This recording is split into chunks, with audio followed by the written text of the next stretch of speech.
Le Conseil national du patronat du Bénin a tenu le mardi 14 avril dernier à Cotonou son assemblée générale ordinaire au titre de l'année 2015. Une session qui a permis aux participants de prendre connaissance des documents de gestion de l'organisation pour les années 2013 et 2014 et d'envisager de nouvelles actions pouvant garantir un meilleur environnement des affaires au Bénin. C'était également une occasion pour le président du patronat de faire appel au sens de solidarité, de responsabilité, de détermination et de vision des patrons béninois pour le développement du Bénin. Nous devons continuer en tant qu'institution faîtière du secteur privé de fédérer l'ensemble des acteurs de la famille. Il s'agira pour nous de récupérer et d'exercer le leadership afin de montrer la voie, car personne ne le fera à notre place. C'est dans ce cadre que s'inscrira le projet de réforme de notre organisation. C'est la seule façon de prendre notre avenir en main et de transformer économiquement, in fine, notre cher pays. Nous avons donc l'impérieux devoir d'agir et de faire bouger les lignes dans le respect et l'écoute mutuelle, mais en avançant résolument. L'un des points essentiels abordés au cours de cette assemblée générale porte sur la mise en place d'un tribunal arbitral au sein du Conseil du patronat du Bénin. Une innovation qui a connu l'adhésion unanime des acteurs présents. L'impact de ce tribunal, c'est d'abord le règlement de nos contentieux internes. Qu'on soit bien d'accord, c'est un tribunal qui va gérer les contentieux liés à la vie associative de notre patronat, de façon à ce que, nous puissions en notre sein nous retrouver pour, trouver les solutions aux problèmes auxquels tel ou tel membre du patronat serait confronté. Et c'est une première parce que ça permet effectivement de faire en sorte que la vivacité qui doit nous caractériser puisse continuer à véritablement fonctionner.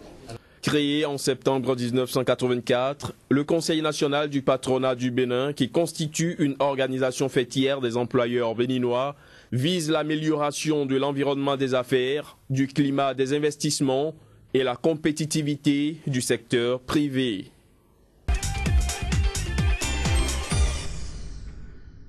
Située sur une superficie de plus de 900 hectares, la nouvelle zone industrielle d'Abidjan sera dotée de plusieurs établissements modernes. Face à l'ampleur de la demande, le gouvernement ivoirien a décidé d'aménager en urgence 50 hectares de terrain industriel à proximité des villages d'Alokwa, à Kupezegui et à Tinguié dans la commune de Yopougon.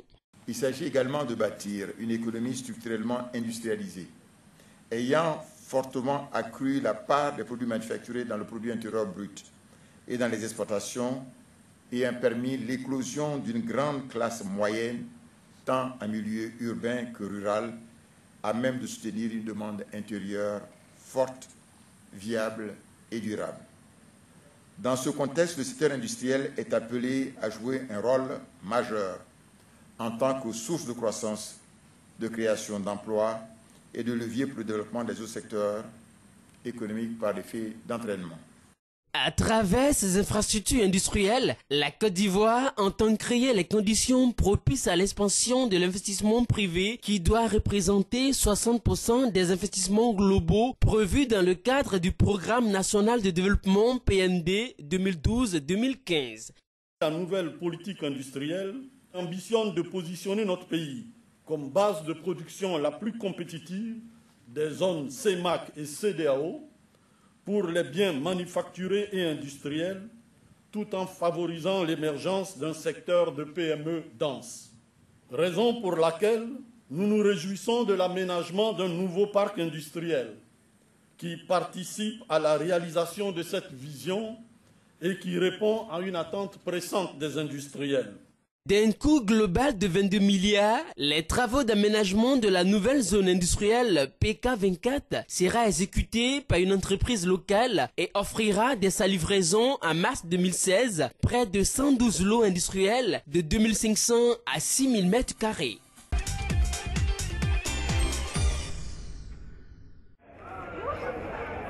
Autant de privilèges n'a été accordé à la race animale et végétale au cours de ces derniers jours à Abidjan.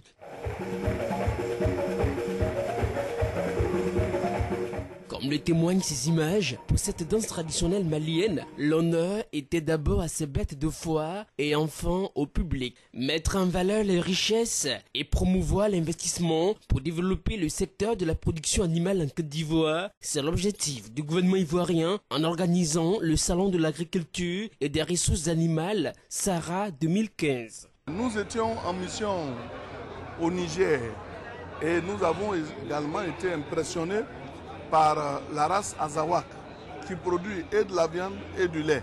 Ils ont la couleur rouge pratiquement, mais qui sont vraiment bien robustes et qui s'adaptent aussi au niveau de la Côte d'Ivoire. Donc on peut les élever en Côte d'Ivoire. Pendant une semaine à Abidjan, ce salon a accueilli plus de 100 000 visiteurs, producteurs, investisseurs venus d'Europe et de la région ouest-africaine. La Côte d'Ivoire demeure un marché destinataire principal pour les produits animaux du Mali. Et en outre, concernant les échanges céréaliers, ils sont très bons et nous dépendons souvent de la Côte d'Ivoire pendant la période de soudure pour le maïs. Ce qui explique que la coopération entre les deux pays se porte bien. Avec plus de 30% du PIB et totalisant 70% des recettes d'exploitation, l'agriculture est le premier pilier d'une croissance forte et durable en Côte d'Ivoire. Le Salon de l'agriculture et des ressources animales d'Abidjan se veut un espace pour tenter d'apposer une charrure à l'économie ivoirienne. Une charrure tirée à cette unique occasion et une fois dans l'année par le bœuf. Plus de 5000 bêtes étaient à Abidjan.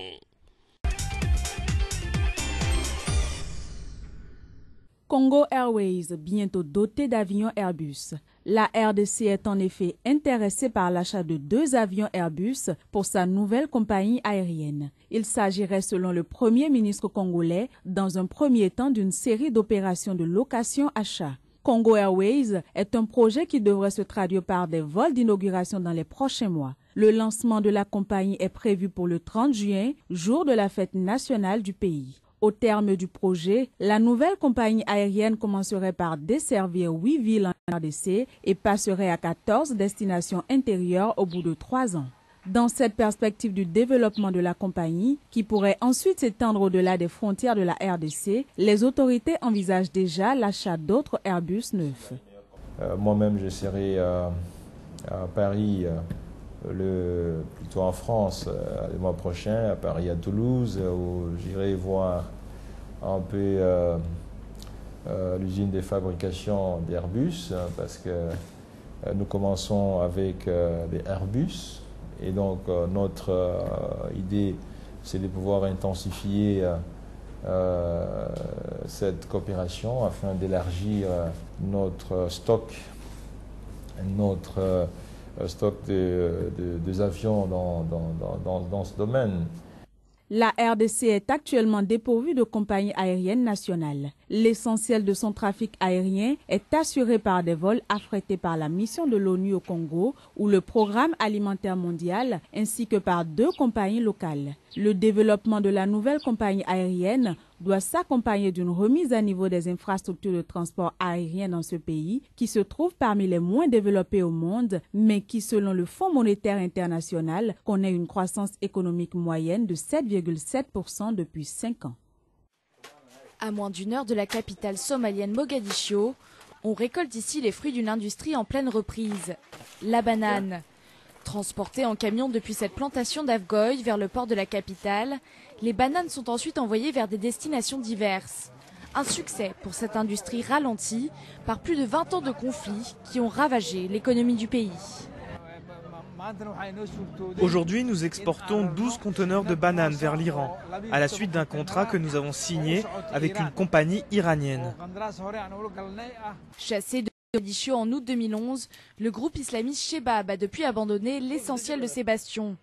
Le transit par les routes et l'accès aux ports facilités, l'accalmie relative a permis à l'industrie bananière d'opérer un retour.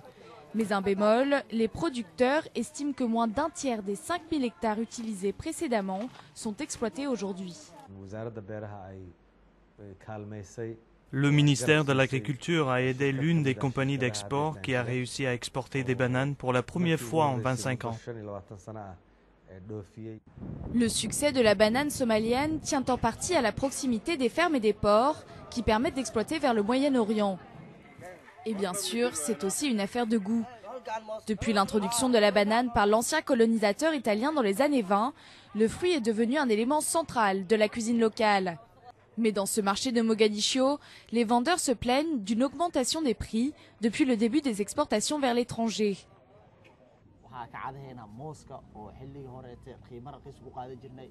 Les bananes étaient vraiment pas chères avant, mais le prix a maintenant doublé. Les gens n'aiment pas l'augmentation des prix et on ne peut pas les convaincre de payer plus. L'exportation des bananes nous cause des problèmes.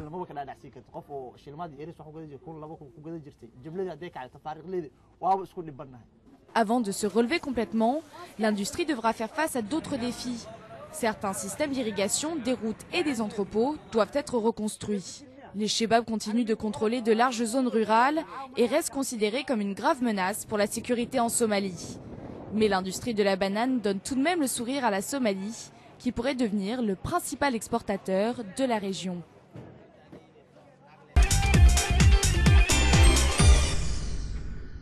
Au premier trimestre 2015, les recettes du secteur touristique tunisien ont baissé de 6,8% par rapport à la même période en 2014, tandis que les nuitées ont chuté de 10,7% et les arrivées aux frontières de 14,2%. Des chiffres qui illustrent la crise qui secoue le tourisme tunisien depuis la révolution de décembre 2010-janvier 2011. Pour corriger le tir et tenter de sauver la saison estivale qui s'annonce difficile, surtout après l'attaque du Bardo, les autorités tunisiennes entendent multiplier les mesures pour sécuriser le parc hôtelier, les aéroports, les sites et circuits touristiques. Le pays a par ailleurs lancé une campagne de publicité internationale avec la participation de personnalités pour booster le secteur. Une campagne intitulée « Tunisie, moi j'y vais ». Ils sont en quête d'emploi et le clament à coups de chant dans les rues. Ils étaient quelques centaines à manifester samedi à Harare et dans 5 autres villes du Zimbabwe pour exiger du gouvernement de Robert Mugabe la tenue de ses promesses électorales en matière de création d'emplois. Le gouvernement avait promis qu'une fois au pouvoir, il créerait plus de 2 millions d'emplois en 5 ans. Mais nous y sommes presque. Mais nous n'avons pas vu la moindre création d'emplois. Juste des gens qui ont perdu leur travail. Face à cette situation, ces manifestants demandent aux autorités zimbabwéennes de repenser leur politique en matière d'emploi. Nous demandons que le gouvernement repense l'introduction de la flexibilité sur le marché de l'emploi, l'amendement arbitraire sur les lois du travail, et nous disons non au gel des salaires.